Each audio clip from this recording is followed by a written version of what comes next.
de nuevo la bienvenida a este su programa por las rutas del Oriente, hoy con diferentes historias de la región. Bienvenidos, mi nombre es Judy Alejandra Bedoya.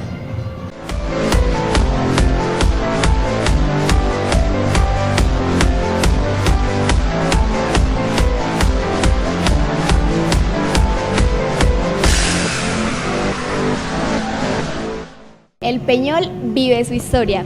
Por medio del historiador Jesús Obed Duque, recordamos cómo fueron los inicios deportivos de este municipio del Oriente Antioqueño, zona de embalses.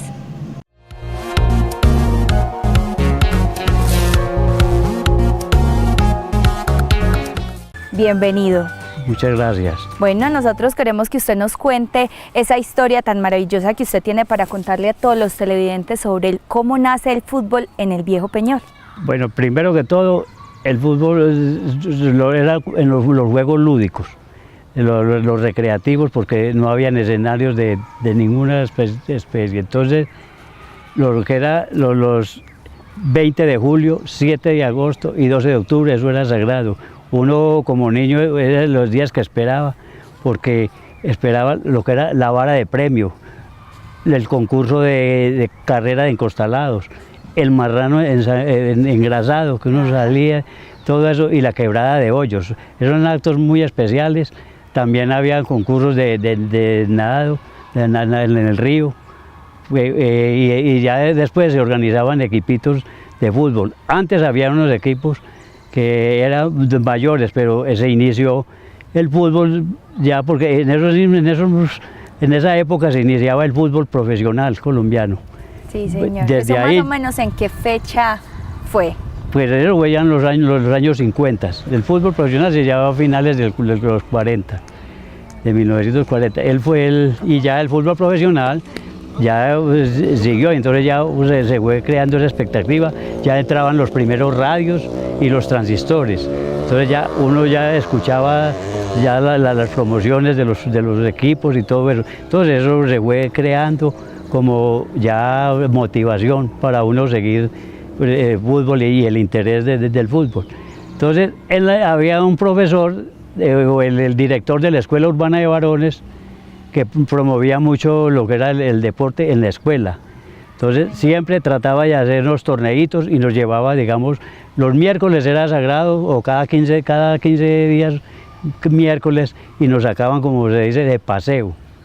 Y salíamos en canchitas improvisadas, ya nos reuníamos, pues nada, apenas empezaban a llegar los baloncitos, las peloticas de números, y digamos ya y improvisamos balones con pelotas de trapo.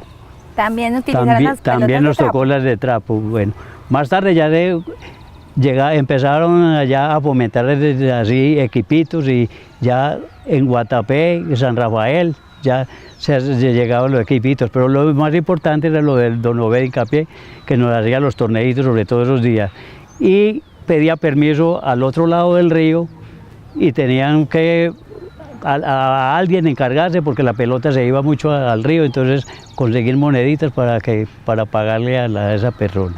A la persona que iba a recoger la pelota al río había que pagarle. Claro, había que pagarle, sí, porque no se dejaba, lo dejaban ir y más tarde pues, lo recogían y se perdía la pelotita y no había más con qué jugar.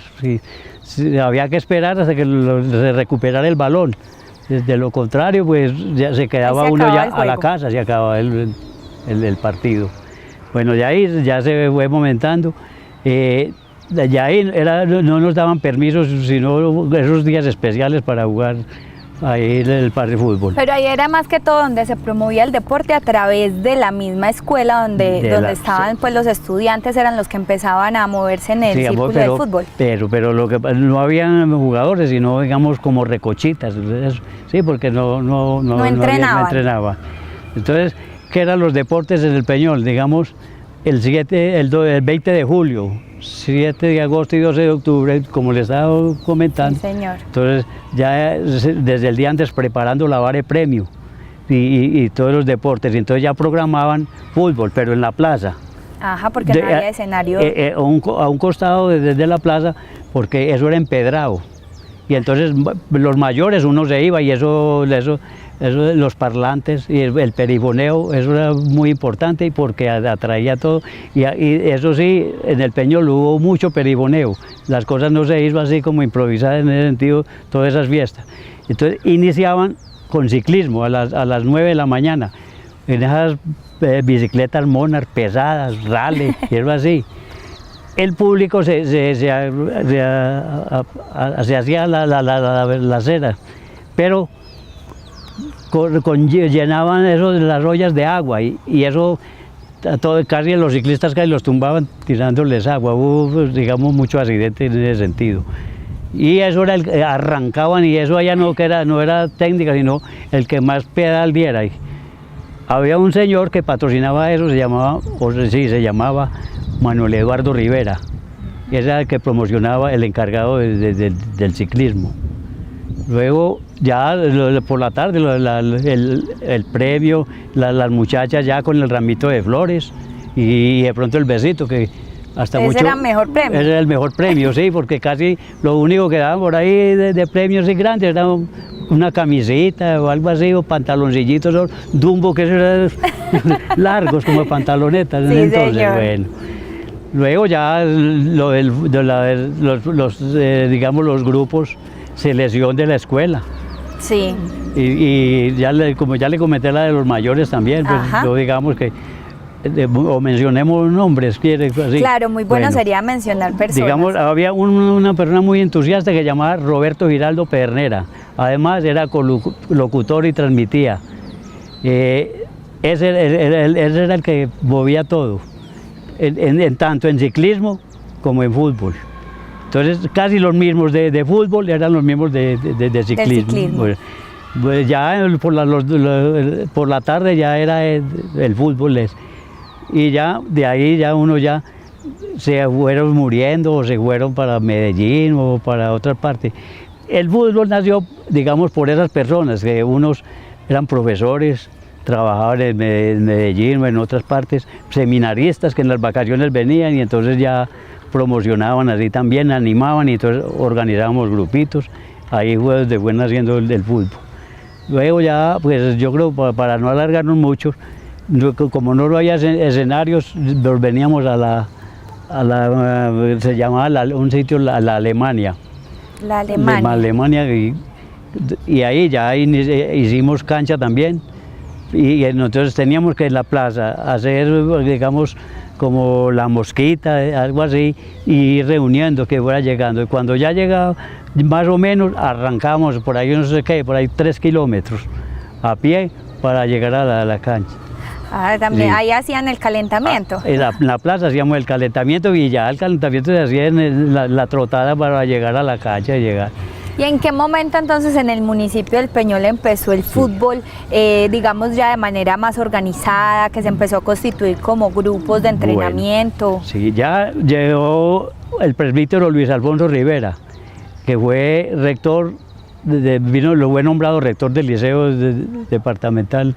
No era departamental, sino no existía, sino como tercero bachillerato normal en entonces.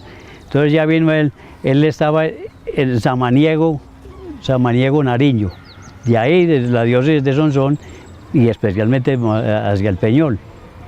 Él, muy entusiasta, y él fue el que más promocionó, digamos, el deporte. Él fue el amo y señor del deporte.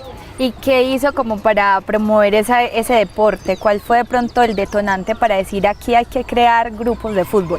Sí, porque el entusiasmo de él, y él era muy hincha, digamos, del Medellín, y inclusive cuando había partiditos recogía grupos para ir al estadio. Ahí los llevaba. Los llevaba, entonces él inició ya eso, pero como no había cancha de fútbol, la meta de él era hacer una cancha de fútbol. Entonces había un sitio digamos, la salida para Guatapé, una carreterita que pasaba por el centro y había un lote que era del municipio, donde, digamos, encerraban los caballos de los campesinos que llegaban con carga. Y al otro lado había otro que era, digamos, donde reciclaba, digamos, lo que era escombros, porque la basura, digamos, la tiraban al río, todo eso se iba al río, vidrios y todo eso, pero entonces ya ya él habló con los alcaldes en esa época, pues no recuerdo quién, pues muy duro fue, que porque lo tenían destinado para otras cosas. Y entonces de tanto ya los padres de familia, todo el mundo, se dieron el terreno, pero que ese terreno no había sino medio, y lo otro eran lagunas y pantanos. Ah, no cumplía con las condiciones para una cancha. Y no tenía sino por ahí, pongamos unos 30 metros de ancho, y sí tenía por ahí 90 de largo. Era de largo, sí más o menos cumplía las especificaciones. Bueno, ya, entonces, ¿qué se hizo? Ya todo el mundo en el liceo, el padre ya todo el mundo motivado y todo ya con eso. Entonces, ¿qué se hizo? Para llenar eso, digamos, se hacían grupos y todo eso para sacar tierra e irla llenando. Primero, en una volqueta que lo conseguía con el departamento, el padre. Se gestionaba, y los sábados, entonces se llamaba piedra, y luego ya más o menos cuando estuvo con piedra eso, al frente, que si quiere lo ilustro más o menos, había un barranco, desde un señor Pacho Castro, y pues autorizó, y de ahí también sacaban lo que era la tierra para las construcciones, para los llenos y todo eso. Entonces ya se hizo lo que llamaban convites o... Bueno, sí, se unían personas para ir construyendo la cancha. Para ir eso, y entonces eso el día sábado, y ya todos los estudiantes. ¿Más o menos qué tiempo se demoraron en construir la cancha? 2 años, más o menos 2 años. Eso ya lo inauguraron, eso empezó más o menos en 1960, a finales de 1960, porque llegó a comienzos del 60. Ajá. Y de la cancha en el 1962, eso se inauguró el 20 de julio de 1962, con un equipo de Guatapé, y eso alrededor, eso no colmado de la gente. La gente, y eso salió desde la plaza, se hizo un desfile con banda de guerra, eso con pólvora y con todo eso. Bueno, pero yo tengo una pregunta. Bueno, 2 años en la construcción de la cancha, sí, de la infraestructura para ustedes practicar el deporte. Pero bueno, digamos, ya como grupo, ¿quién los entrenaba? ¿Quién practicaba con ustedes el fútbol? Bueno, yo le voy a contar lo más importante pues de eso. Se hizo ese grupo, y entonces se unían el liceo, se repartía eso y hacían los equipitos. Ajá. Más tarde, ya viendo la necesidad, se reunió lo que fue la calle, digamos, gente que venía, que trabajaba en Medellín, personas de Medellín, gente que no estudiaba o que trabajaba y todo eso. Entonces se formó un grupo que se llamó 11 Águilas. 11 Águilas. Eso. Y lo patrocinaron, y el otro ya era del liceo. Lo patrocinaban empresarios, digamos, los de almacenes, de todo mismo comercio. El mismo comercio, eso. Resulta que se reunieron, y cuando se formó el 11 Águilas, un uniforme blanco, medias blancas y todo, y unas hermanas capuchinas le hicieron un bordado a cada una águila con el balón así posándose sobre, digamos, pues como amenazante, pues, que sobre las... Eran desafiantes esas águilas. Sí. Bueno, y entonces la anécdota de eso es que ya programamos un partido ya, como si dice, un desafío. Sí. Y salimos las 11 Águilas dando así vueltas al pueblo. Digo que me perdí en la historia. Entonces, sí, usted pertenecía a las 11 Águilas. Yo pertenecía a las 11 Águilas. Y había otro equipo que era, digamos, en el liceo, ya, ¿cierto? El liceo formó, sí. O sea, que usted se fue para las 11 Águilas. 11 Águilas, Ah, sí. bueno, entonces salieron. Bueno, pues, salimos en tremendo desfile, eso con la pólvora y la cancha estaba repleta, no le cabía más, y el equipo del otro estaba ya calentando allá. Cuando llegamos nosotros, salimos nosotros y con ese lujo, pues, claro, uniforme. Con uniforme blanco, todo medias y todo eso, y guayos, cenando guayos, que uno no utilizaba guayos, y no esos tenis guayos o de esos tenis Croydon. En ese entonces, y salimos a la cancha. Cuando el padre Rivera, con su equipo allá, ellos así, unos con un uniforme, otros con otro, no tenían uniforme. No tenían uniforme. Y salimos nosotros, entonces ya como que se asustó el padre y entonces ya hubo un protesto, ¿no? Ahí viene un jugador que es muy brusco, que es Eduardo Pineda, ese no vamos a jugar. Y se nos va el equipo, sacó el equipo y salió por el otro lado, por unos solares. ¿Cómo así? Entonces se dañó el partido. Se dañó el partido y no hubo ningún partido. Ese día fue hasta las monjas que nunca iban a un partido, como ellas nos habían... Claro, ellas habían hecho el bordado. El bordado. Y todo el mundo ya para la casa y todo eso, ya, y nosotros era de sesión. Entonces claro, ya se creó como una enemistad ya con el padre por esos detalles. Pues ya pasó eso, y entonces ¿qué hicimos nosotros? Ya, o los directivos contrataron un equipo de Sabaneta, sí. Se ofreció y vino a jugar. Pero resulta que esa noche anterior cayó mucha agua y eso se volvió puro lodo, un lodazal. Los que primero madrugamos con asadones y todo a bregar a sacar lo que más se pudo del lodo.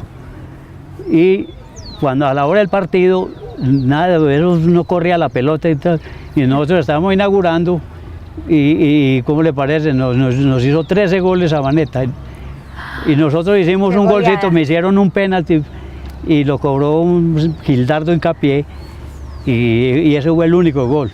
Ah. El uniforme ya no se supo ni de qué color era, eso era puro lodo. Y nunca se volvió a recobrar, digamos, el color de la camiseta, porque eso quedó como amarillo ya. Quedó curtida por la camiseta. En eso no habían, en esa época no había límpidos y todo eso. ¿Las águilas qué? Las águilas curtidas. Y resulta que ya después de eso, ya ese equipito ya me fracasó. Ah, sí. Cuénteme una cosa, Noed. Bueno. ¿En qué posición jugaba usted? Yo jugaba puntero izquierdo, pero mentiroso, porque yo desbordaba por la punta izquierda y cuando iba a llegar digamos, hasta frenaba, jugaba y ya me quedaba con la derecha para encarar a la... Pues la modestia aparte de veloz, sí. Mucha velocidad. Era poco talentoso digamos, para driblar y todo eso, pero sí la velocidad, yo tiraba pelota adelante, yo me los ganaba y muy tranquilo para definir y para cobrar penaltis no me podían cobrar, para cobrar de tiros libres no me podían cobrar un penalti porque lo botaba. ¿Daban muy duro? No, pero más bien de colocación, pero sí también por sobre la carrera yo le pegaba bien duro. Bueno, y los tiros libres. Era bueno pues jugando. Bueno, entonces esta inauguración, como usted cuenta, esta inauguración fue difícil. Muy Primero, difícil, sí. Hubo pues se interrumpió toda la inauguración y no se pudo porque el otro equipo se retiró. Claro. Después contra Sabaneta, bueno, perdieron por una diferencia muy considerable, pero igual también se jugó. Se jugó, sí, pero sí, claro. ¿Y en ese momento quién los entrenaba? En ese momento un entrenador se llamaba Gildardo Hincapié, el entrenador y que más tarde pasó a selección. Él jugó en ese entonces, jugaba en Sulfácidos, S.A., que era las reservas de Nacional. Vicuña era las reservas del Medellín. Ajá. De ahí se surtían de los jugadores para el profesionalismo. Y claro que en ese entonces sí se llegaba muy tarde al fútbol, eso después de 26, 27 años se llegaba al profesionalismo. ¿Ahora llegan muy jóvenes? Sí, nosotros éramos muy jóvenes y a uno no lo miraban tampoco tanto de los pueblos y cuando eso tampoco pagaban muy poco porque oportunidades yo inclusive estuve entrenando una semana con el Medellín, pero yo me aburrí porque acostumbrado uno acá, el público, eso cada que había partido, en los entrenamientos eso se llenaba, eso era un espectáculo. ¿Y ustedes cada cuánto entrenaban? Todos los días casi. Sí. Todos los días. Menos cuando jugábamos el día domingo no entrenábamos los lunes, pero de resto todos los días se entrenaba. Bueno, y cuando tenían que salir a jugar a otros municipios, porque entonces ya me imagino que empezaron a jugar contra otros equipos, sí. ¿Cómo hacían para salir ustedes? Perdón, pero de ahí ya se limaron las perezas ya con los otros y ya se unió un solo equipo, ya quedó un solo equipo que representaba al municipio. ¡Ay, qué bien! Bueno, como el Peñol era tan turista, venía tanta gente a la piedra, entonces inclusive había que darles turno para poder jugar. Ellos iban, estaban en la piedra y regresaban a jugar el partido, digamos 3:30 de la tarde o 3 de la tarde. Ese era el horario más o menos. Era el horario, sí. Luego ya se jugaba el partido, ya no había que pagarles nada, afortunadamente, y se mantenía acopado, digamos, de equipos. Ya entonces ya se volvió otra vez, ya se unió, entonces ya se hizo un equipo y ya se hizo un equipo serio y competitivo. Ya vino lo que fue ya los intermunicipales, que ya se fue como en el 67 más o menos, sí. Y ya mal, entonces ya trajeron un entrenador más profesional, que fue Jaime Manco Gutiérrez, que fue jugador profesional, fue Selección Colombia, jugó en Nacional, jugó en el Quindío, fue campeón con el Quindío y fue goleador, fue el primer jugador que hizo en el estadio en el 1953 el primer gol. Inauguró pues. Inauguró con el primer gol, era puntero derecho y le daba muy duro a él. Bueno, pero entonces ustedes tuvieron un excelente entrenador, una persona con un historial un recorrido muy amplio y una excelente experiencia. Sí. ¿Qué logros tuvieron ustedes a nivel del fútbol? Sí. A nivel, nosotros fuimos campeones de zona. Ahora eran zonas, en este entonces ya son zonas de 3, 4 equipos, así más o menos. Sí, se van dividiendo por sectores. Por sector. En ese entonces ya había que ir hasta San Carlos, San Rafael, Guarne, San Antonio de Pereira, inclusive La Ceja, El Carmen, porque en otras partes, digamos en San Vicente no había equipo, Guatapé pues no había sino muy pocos y tampoco, entonces ya quedamos en 1973 invictos en toda la zona. Y ya fuimos a una final al estadio Atanasio Girardot, que claro que por novatada nos eliminaron también o por indisciplina también, es porque jugadores que nunca salían, nos alojaron en un hotel que quedaba ahí en Amador con Junín, y donde estaban las chicas y todo eso, entonces los muchachos se volaban. Eso, entonces pero vea, Rudo, no ve, usted ahí se está sacando el limpio, usted se quedó juiciosito allá en el hotel. Sí, claro. Cuénteme una cosa, no ve, bueno, entonces ya hablamos un poco de esa historia, de cómo nace el fútbol en el Viejo Peñol, una historia muy agradable. Porque ustedes tuvieron la oportunidad de empezar a crecer poco a poco y que se fueron conformando con el trabajo de cada uno de los integrantes, porque ustedes fueron los que se vincularon también en la creación de la cancha, claro. Estuvieron pues como todo el tiempo en proceso. ¿Qué pasa con el fútbol cuando ya se da la inundación en la antigua cabecera y se traslada para acá, para el nuevo municipio? Hasta ahí que me dio la etapa, digamos hasta el 1975, el 78 ya. Yo resulta que me casé y me voy a vivir a Medellín. Ajá. Ya me desintegré y me solté. ¿Cuántos años perteneció usted a la selección? A la selección titular, 15 años de titular. Sí. ¿Mucho? Sí, pues sí. Y inclusive todavía conservo el último carnet de la Liga Antioqueña de Fútbol. ¡Ay, qué bien! Y de pronto esos personajes, así hasta el momento en que usted estuvo, ¿qué personajes recuerda que hayan sido excelentes jugadores de fútbol de nuestro municipio? No, pues es que inclusive tengo ilustraciones y todo eso, si quiere. Muy bueno. Perdón, uno de los más importantes, pues, el que se llamaba, porque ya en paz descanse, Nelson Guarín. Ese era el de todo, el arquero, de los arqueros buenos. Sí, señor. Era puntero derecho, veloz, goleador. Ya vienen como unas defensas que llamaba Elkin Urrea, César Augusto Galeano, Filiberto Giraldo, y también ya nos reforzaban, que ya llegaron las compañías, digamos, y ya equipos de personajes de otros municipios, pero ya nos reforzaba. Entonces el padre Rivera también se reforzaba con equipos, digamos, cuando todavía no hubo los entrenamientos o partidos amistosos, traía jugadores de Pilsen, tenía mucha amistad allá. O como anécdota también, brincándome, nos fuimos una vez a jugar un partido a San Carlos. Resulta que nosotros no teníamos uniforme y había una fábrica, unas confecciones de camisas que le confeccionaba a los bomberos de Medellín. Entonces nos regalaron como camisa unas camisas rojas, que luego se cerraron y se le puso una bandita blanca acá. Y fuimos a San Carlos.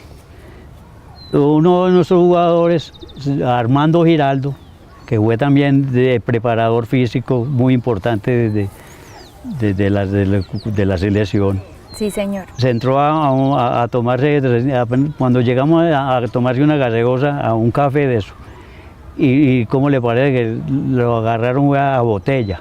Ay. Y lo aporrearon y todo. ¿Por qué? Porque llevaba la camisa roja. Eso es, digamos, la intolerancia de la política. Entonces, Claro sacarlo, que sí. cuando eso era por los colores. Usted en un pueblo de esos como San Carlos, Granada, Cocornada, no se podía colocar usted algo rojo. Exacto, Y entonces, porque eran muy muy godos, enmarcados, como se sí, dice, señor, claro. era muy marcada la parte política. Allá tenía que ir uno de azul.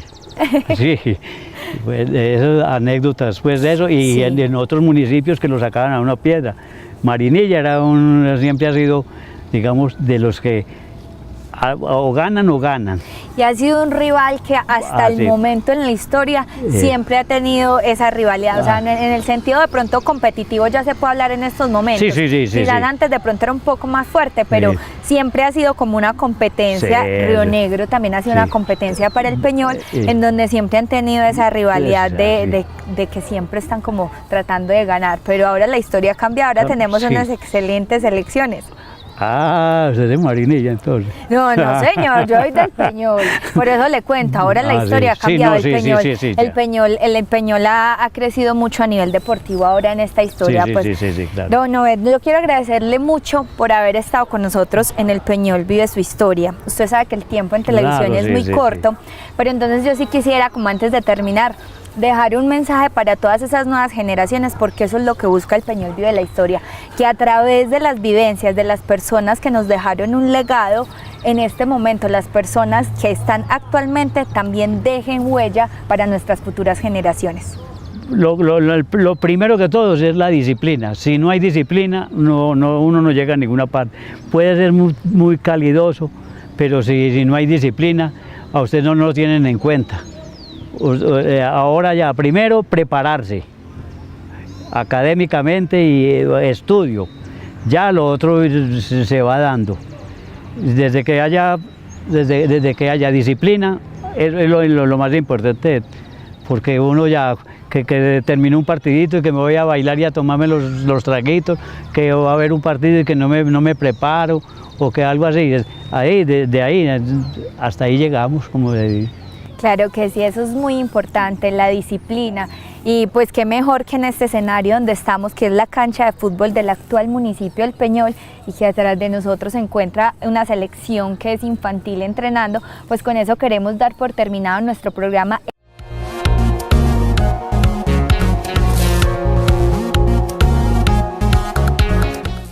Lamentablemente, las drogas han destruido a muchas personas. Soy Frank Zapata, periodista, y les doy la bienvenida a nuestro video de la semana. Famosos que cayeron en las drogas. Y empezamos con Robbie Williams, famoso cantante británico, ganador de premios Emmy, Grammy, Oscar, Globos de Oro, entre otros. Confesó en una entrevista realizada por la revista británica Q que tuvo una terrible adicción a la cocaína y el alcohol. Dijo el cantante: era consciente de que el exceso de cocaína combinado con el alcohol me podía matar en ese momento, pero me daba exactamente igual el posible resultado de mis actos. Estaba tan deprimido y desorientado que me habría parecido un alivio haber perdido la vida en ese momento. En 2007 entró finalmente en una clínica de rehabilitación. Brad Pitt admitió sus problemas con el alcohol y las drogas. Dijo que no recuerda un día que no haya estado bebiendo o tomando desde que salió de la universidad, pero que intentó dejarlo todo cuando formó familia con Angelina Jolie. Pero eso no era algo que no se supiera, pues cuando Jolie solicitó el divorcio en septiembre pasado, alegó diferencias irreconciliables, problemas de ira y consumo de alcohol y marihuana. Algunos medios afirman que ingresó en una clínica de rehabilitación donde paga $15,000 la noche. Fergie, la que fue estrella de Black Eyed Peas, ha hablado sobre los terribles efectos que tuvo su adicción a las drogas. En una entrevista para el periódico Mirror, la artista reconoció que a causa de las drogas sufría psicosis y demencia inducida. Dijo ella, alucinaba todos los días. Incluso un año después de dejarla, seguía teniendo alucinaciones. Me llevó un año dejar de tomar esa droga y que los químicos que había en mi cerebro se calmaran. Insiste en que ese tipo de drogas siempre acaban volviéndose en contra de quien las consume. Whitney Houston. El ex esposo de la cantante, Bobby Brown, ha contado que la primera vez que vio a Whitney Houston consumir cocaína fue el día de su boda. Fue antes de subir al altar. Me dijo que estaba nerviosa y me invitó a consumir. Whitney no reconocía que era adicta y decía que las drogas no la dominaban, que ella sabía cómo manejarlas.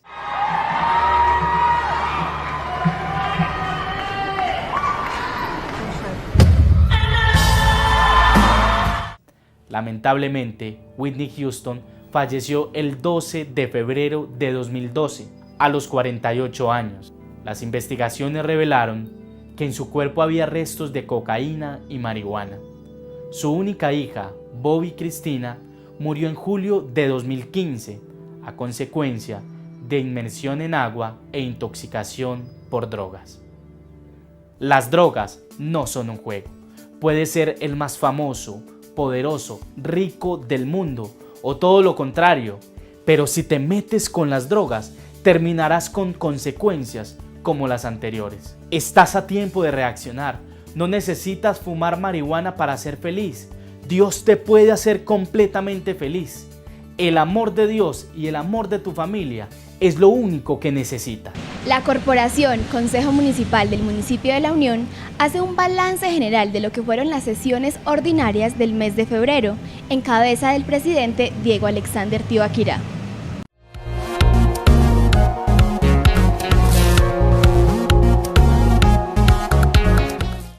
Bueno, un saludo muy especial a todas las personas que nos siguen por el canal comunitario, el canal 8.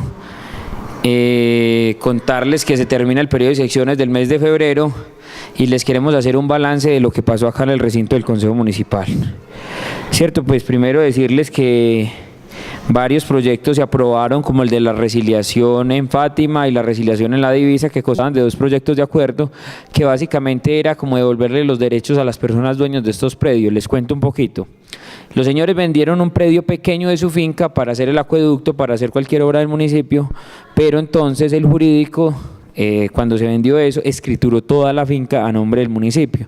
Entonces había que restituirles el derecho porque eran predios que habían valido muy poco, porque se había pagado solamente el metraje, entonces había que devolverles el resto de las tierras a ellos, y entonces básicamente se hizo eso y se autorizó al alcalde para comprar el predio en Chuscalito, donde se va a construir el nuevo acueducto, ¿cierto? Entonces también contarles que por acá tuvimos el secretario de Planeación, mirando el informe, mirando el plan de desarrollo, el plan de acción para el año 2018, y queda de pronto una preocupación por parte de la mesa directiva, o al menos por parte de la presidencia, y es que el plan de desarrollo no avanza como deberíamos, pues como creeríamos que debería avanzar. Entonces, cuando nosotros hacemos el balance con la Secretaría de Hacienda, que la tuvimos en las últimas secciones, vemos que el recaudo va muy bien, pero el desarrollo, valga la redundancia, el plan de desarrollo, pues no va en las mejores condiciones, ¿cierto? Entonces, les voy a contar más o menos qué pasó con el secretario de Planeación. Se centró mucho el tema en el tema de las placahuellas, y nos preocupa muchísimo. ¿Por qué? Porque mientras San Juan adolece de una placahuella y varias veredas adolecen por unas pendientes que tienen que organizar en placahuella, pues el único kilómetro que se ha hecho en Fátima, y cuando las placahuellas tienen que solucionar problemas de pendientes, pues allá se hicieron 2 pendientes, pero también se hizo un gran porcentaje de esa placahuella se hizo sobre planes. Entonces, o sea, no era el fin. Y entonces cuando nosotros nos dicen que por regalías departamentales, pues obviamente que se va a adjudicar otro kilómetro a la misma vereda, entonces nosotros decimos que cuál es el criterio y cuál es la lógica de administrar el municipio, ¿cierto? Porque San Juan es la vereda con más población que tiene el municipio, San Juan solamente necesita entre 500 y 600 metros para conectar desde el río, desde acá, desde el puente, hasta arriba, hasta el alto, que es ese tramo donde ha estado tan malo que inclusive hace poco estuvieron camiones pegados. Entonces es una vereda que está demasiado poblada, que se está llegando gente de otra parte, que no se le han priorizado como las necesidades, y además a esto pues se le tenían adjudicados pues como 40 millones de pesos que se iban a contratar con la Junta, que después iban a contratar con Asocomunal, y no se ha contratado ni con el uno ni con el otro. Entonces es una comunidad pues que no se ha beneficiado casi en esta administración municipal. También se habló de la placahuella en San Bartolo. Hubieron sentimientos como encontrados por parte de los concejales. Unos decían apoyarlas, otros decían no apoyarlas, ¿cierto? Por el tema del número de personas que beneficiaba, pero, o sea, si se va a hacer y va a solucionar un problema, pues se puede mirar dónde se va a establecer esta placahuella, pero sí nos queda el sinsabor de que veredas como San Juan queden por fuera, o tramos tan difíciles, por ejemplo en la vereda en la vereda Chalarca, en la vereda San Francisco, en la vereda Las Teresas, que también necesitan urgentemente placahuellas en varias pendientes, no se prioricen y prioricemos 2 kilómetros en una vereda donde la población es más bien poca, ¿cierto? Y el tráfico también es poco. También nos acompañó el gerente de la empresa de servicios públicos. Vamos bien con el nuevo gerente, ¿cierto? Nosotros, ustedes que conocían el año pasado, veníamos con un debate duro de lo que venía pasando con la empresa de servicios públicos, por las multas que se tenían por la DIAN, por varios procesos, porque habíamos duplicado la nómina, se había duplicado la nómina de 24 casi a 48, 50 millones de pesos, y no se está dando el rendimiento que se esperaba de la empresa de servicios públicos. Pues hoy vemos una empresa más estable, aunque todavía se está gastando mucha plata en nómina, pero ya tiene la planta de tratamiento de aguas residuales trabajando, que primero no funcionaba, el relleno ya está en mejores condiciones, y vemos que es un gerente que de pronto ha creado una mejor atmósfera de trabajo para las personas que laboran allí. Se centró mucho el tema en los olores de la planta de tratamiento de aguas residuales, porque se ha sentido desde la frontera y todo el barrio de Serranías del Edén y Quintas del Edén, se ha sentido los malos olores. Entonces nos preocupaba mucho que pudieran disminuir el precio de la tierra y el precio de las viviendas, y más aún cuando se habla de un plan básico de ordenamiento territorial que piensa expandir el municipio para esos lados. Entonces la gente está muy preocupada, ha pasado ya varias veces. El Consejo Municipal nombró una comisión de 3 concejales que se van a empezar a sentar este mes a hacerle seguimiento a la planta de tratamiento de aguas residuales para que no se vuelva un problema de salud pública. Ese mismo tema también lo tratamos con el director local de salud, con Osman Gallego, y no nos supo dar como la respuesta en las acciones. O sea, dice que la administración, pero nosotros estábamos preguntando las acciones que viene haciendo la Dirección Local de Salud al saber que se tenía un problema de olores. O sea, se detecta el problema, cómo lo ve desde esta dependencia, la afectación de pronto en salud de las personas que viven en este sector. Entonces se centró mucho en eso. Vamos a hacer vigilancia de lo que está pasando con los olores por parte del Consejo Municipal, y les vamos a estar contando si mejoran, si no mejoran, si el problema es de bacterias, el problema es de la planta, porque van a vivir muchas familias. Si se abre la zona de expansión urbana para ese sector, van a vivir muchas familias y de pronto se nos genera un problema de salud pública. También tuvimos al señor alcalde en el informe que se hace habitual en el mes de febrero, y es un informe de pronto un informe que esperábamos un poquito más, ¿cierto? Han pasado casi 26 meses de la administración municipal y vemos, o sea, como les decíamos del principio, vemos un plan de desarrollo al cual se le apostó mucho, ¿cierto? Al cual la administración dijo que iba a poder sacar todas estas obras adelante, y vemos que están totalmente atrasadas, muchas de ellas.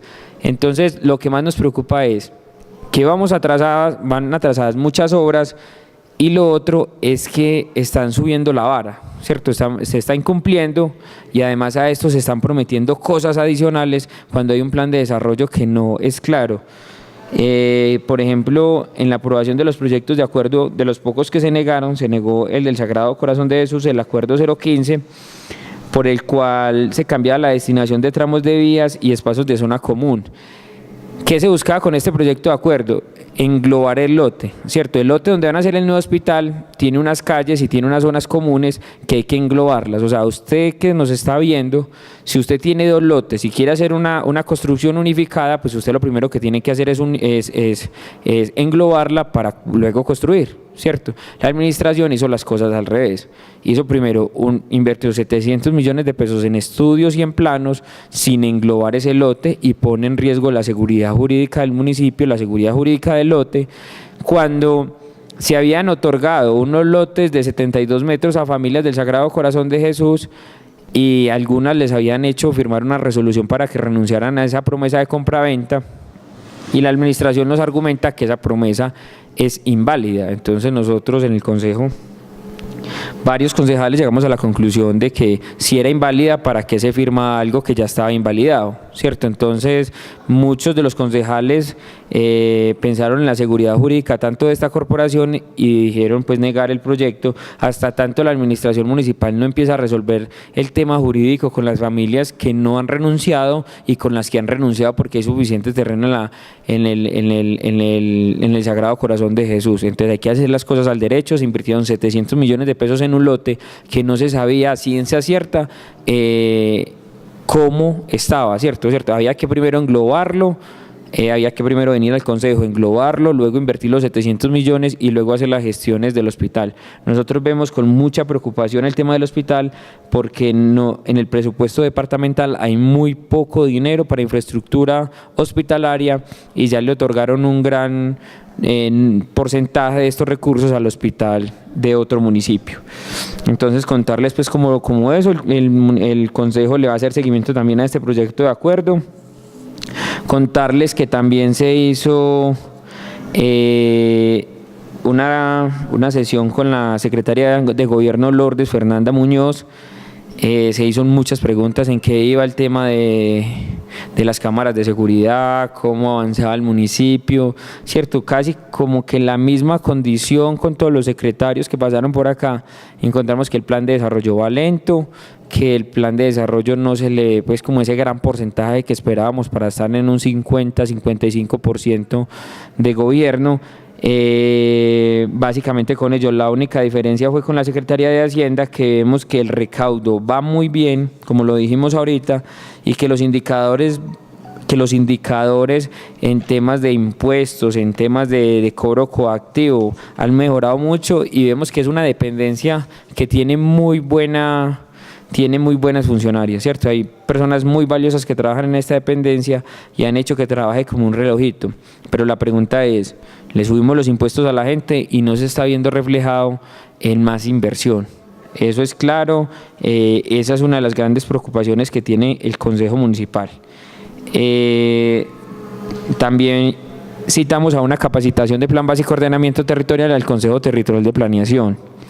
¿Cierto? Ahorita las personas ustedes que nos están viendo, el tema de PBOT, Plan Básico de Ordenamiento Territorial, lo van a ver durante los próximos meses muchísimo, van a escuchar mucho sobre el Plan Básico.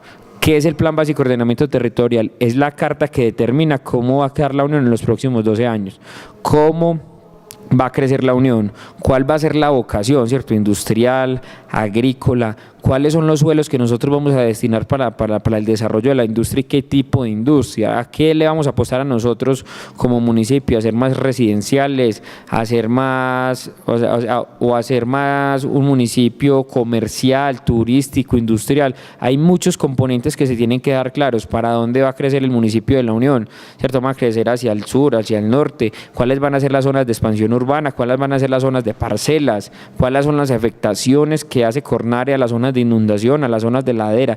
Es un documento muy amplio que va a hablar de muchísimas cosas, de cómo van a quedar los frentes de las casas, las alturas, los sótanos, las exigencias de zonas verdes, de parqueaderos, las metas de espacio público para los próximos 12 años. Eso es muy importante y va a perjudicar y va a beneficiar a mucha gente, para que estén muy pendientes de lo que se vienen de estas discusiones, porque no es solamente la zona urbana, sino la zona rural, cómo se ve afectada, cómo se van a incluir esos ramales que conectan a varias veredas, cómo van a quedar incluidos todos los 146, inclusive más kilómetros que tiene el municipio en vías terciarias que queden en un plan básico de ordenamiento territorial. O sea, hay muchas cosas, tiene tanto de largo como de ancho ese plan básico de ordenamiento territorial, pero ojalá no sigan mucho por el Consejo, les vamos a estar contando para que estén pendientes, porque es un proyecto de acuerdo donde hay demasiados intereses políticos, sociales, de todas clases de intereses, entonces se tiene que mover la comunidad en cuanto a esto y que desarrollemos el mejor plan básico de ordenamiento territorial y que realmente sirva como una herramienta de planificación y desarrollo para la Unión.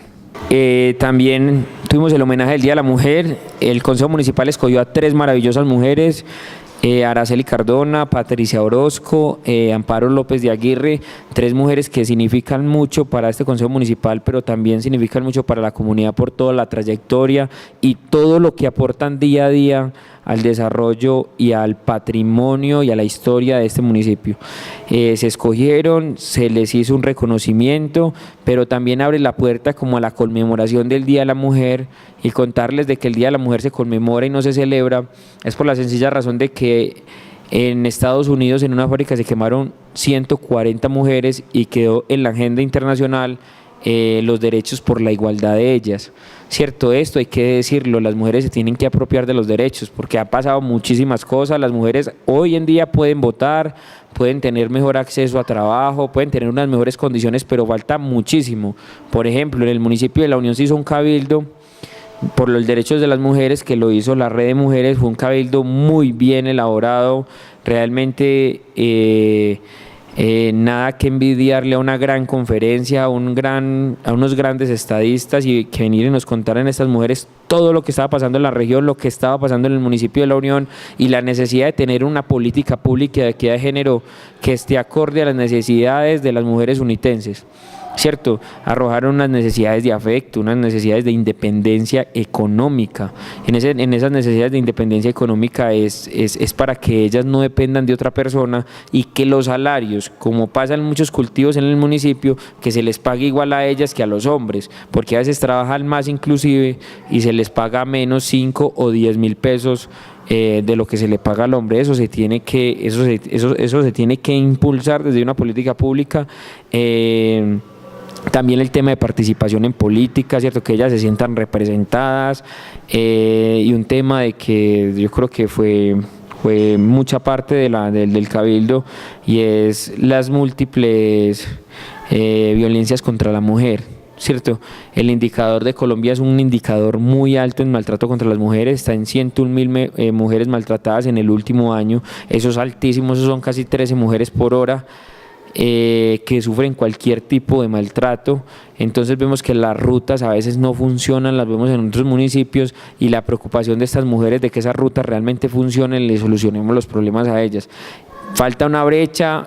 Se ha avanzado mucho durante los años, pero todavía falta muchísimo, y ver que la Red de Mujeres se apropia de los derechos de ellas y buscan que una política pública solucione eso, pues para nosotros es loable. Felicitarlas nuevamente y decir que qué trabajo tan espectacular, que sigan trabajando en esa política pública, que si siguen así van a entregar una herramienta muy buena para las administraciones venideras.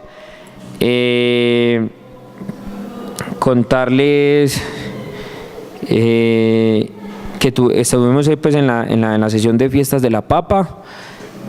Ya se nombró la Junta Central de las Fiestas y quedó como entidad beneficiaria la quinoterapia. ¿Qué pasa con las fiestas de la Papa? Se han hecho reuniones, la primera reunión no pude asistir, pues por múltiples compromisos que se tienen, pero en la segunda estuvimos reunidos con el señor alcalde y creo que no hay la voluntad de cambiar las fiestas así la comunidad lo quiera, ¿cierto? Propusimos mecanismos como un cabildo abierto, como una entrevista, como una consulta popular, que la gente sea la que se decida cómo se van a hacer las fiestas, pero en el marco de la legalidad, ¿cierto? Entonces nos dicen que no, que el código de policía, que esto, que lo otro, vamos a hacer las averiguaciones, pero nosotros consideramos que si el mecanismo que se utiliza no es obligante, para que le decimos a la gente que hagan una encuesta, si la voluntad política por parte de una administración no hay. Y nos preocupa también muchísimo que se esté socializando unas fiestas de la Papa en una junta que no se ha decidido básicamente nada y se socializan en una junta, en la socomunal. Entonces eso tiene que quedar claro. Me parece que en temas de participación y democracia, pues obviamente tiene que abrir más el abanico de participación, de que la gente realmente decida, porque el código de policía con toda seguridad no es solamente para el municipio de La Unión, ¿cierto? Se hacen las fiestas en La Ceja, se hacen las fiestas en Río Negro, en Sonsón, en todo el oriente antioqueño, se hace el Carnaval de Barranquilla, se hacen las fiestas de las Flores, todo se hace y tiene que tener un marco legal y tiene que tener unas pólizas de responsabilidad civil por si pasa algo, pues algún altercado, pero sí consideramos de que no puede ser una decisión solamente de un alcalde y unos funcionarios que no las quieren hacer sabiendo que era mejor que el pueblo decidiera, ¿cierto? Las fiestas no las tiene que decidir ni el consejo municipal, o sea, ni los concejales, ni el alcalde, eso lo debería decidir la comunidad como tal. La propuesta está sobre la mesa, pero vemos de que si se está socializando unas fiestas, pues obviamente la propuesta no va a tener ningún tipo de eco. También contarles que tuvimos al gerente del hospital. Pues nos preocupa un poquito el tema del hospital, es porque no está en las mejores condiciones económicas. Es la realidad, el hospital está en alerta, ¿cierto? No estamos quebrados, pero sí hay una alerta o sea, estamos casi que en el punto de equilibrio y hay que hacerle pues como un seguimiento a la AES Hospital San Roque para que siga cumpliendo la función que viene cumpliendo aquí en el municipio. Tuvimos al secretario de Desarrollo de la Comunidad, pues que nos contara qué es lo que pensaban hacer en deportes, en cultura, todo lo que se viene para este año. Arrancó demasiado tarde el tema de deportes, vemos algunas falencias, pero creo que se van a solucionar en el transcurso. También hablamos del tema de los restaurantes escolares, que la gente está muy preocupada en las veredas, y es que desde el mes de diciembre se viene haciendo la contratación, pero no se ha podido contratar, ¿cierto? Y de las grandes preocupaciones era que no pasara lo que pasó el año pasado. Si ustedes recuerdan, el año pasado el Consejo Municipal denunció porque los víveres que estaban llegando para los restaurantes escolares estaban llegando en mal estado, la carne llegó en algún momento negra, las verduras llegaban demasiado maduras, demasiado verdes, los profesores se estaban quejando, la administración no hacía nada. El Consejo pidió a la Gobernación de Antioquia y a la Contraloría y a las diferentes entes para que investigaran lo que estaba pasando con el contratista y qué estaba pasando también con los recursos, con los 272 millones de pesos que había aportado la Gobernación de Antioquia a este convenio. También contarles que se aprobó el proyecto de acuerdo en las últimas secciones por medio del cual se establece la política pública de discapacidad, ¿cierto? Fue un trabajo que hizo la concejal Patricia, un trabajo bien hecho, hubieron muchos aportes, nos acompañó también, las personas de UNICE aquí en el recinto del Consejo.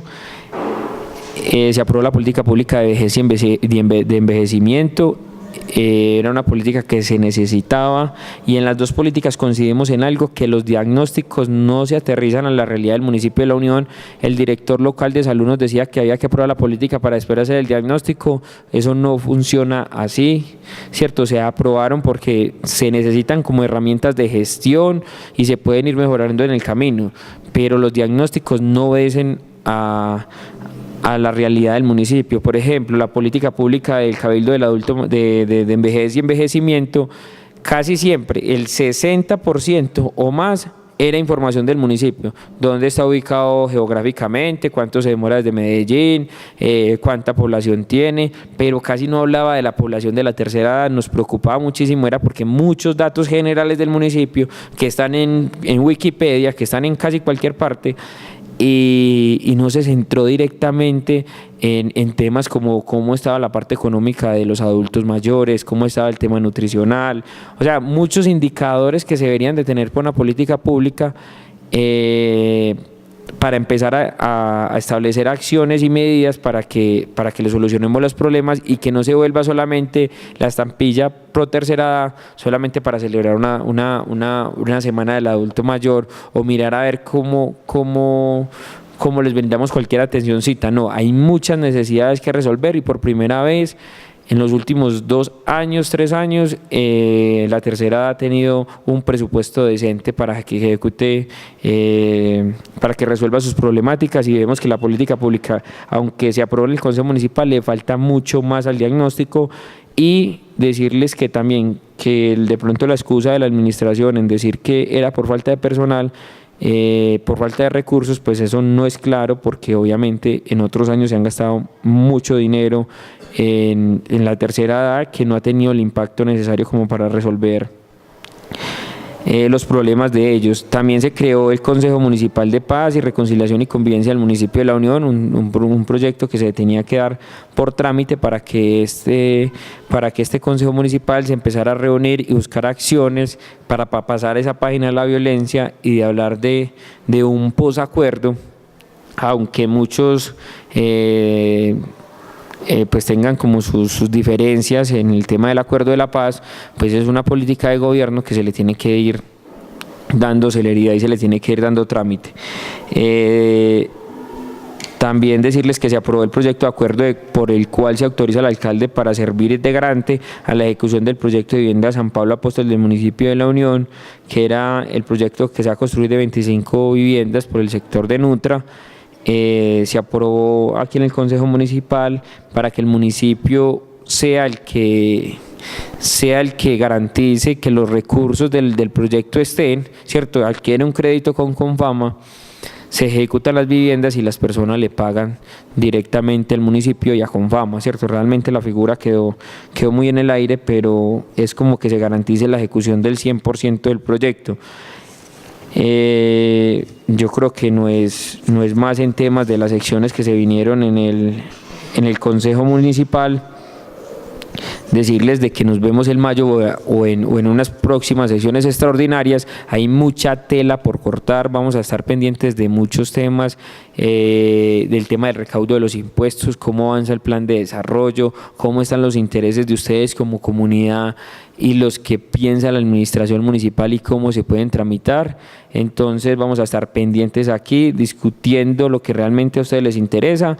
Recuerden que este recinto del consejo, si ustedes tienen un grupo organizado, si ustedes quieren hacer un tipo de reunión con un grupo que ustedes tengan, pues aquí hay medios audiovisuales. Queremos que la gente se apropie de este espacio que permanece mucho tiempo libre en el año. Queremos que la gente nos visite, nos pregunte, que nos sigan por Facebook para contarles todas las noticias, de que utilicen los concejales, de que le demos más dinámica a la política, que la gente se acerque más a estas corporaciones públicas y les podamos resolver los problemas o al menos guiarlos por donde lo pueden hacer. Entonces decirles que las puertas están abiertas en el Consejo Municipal.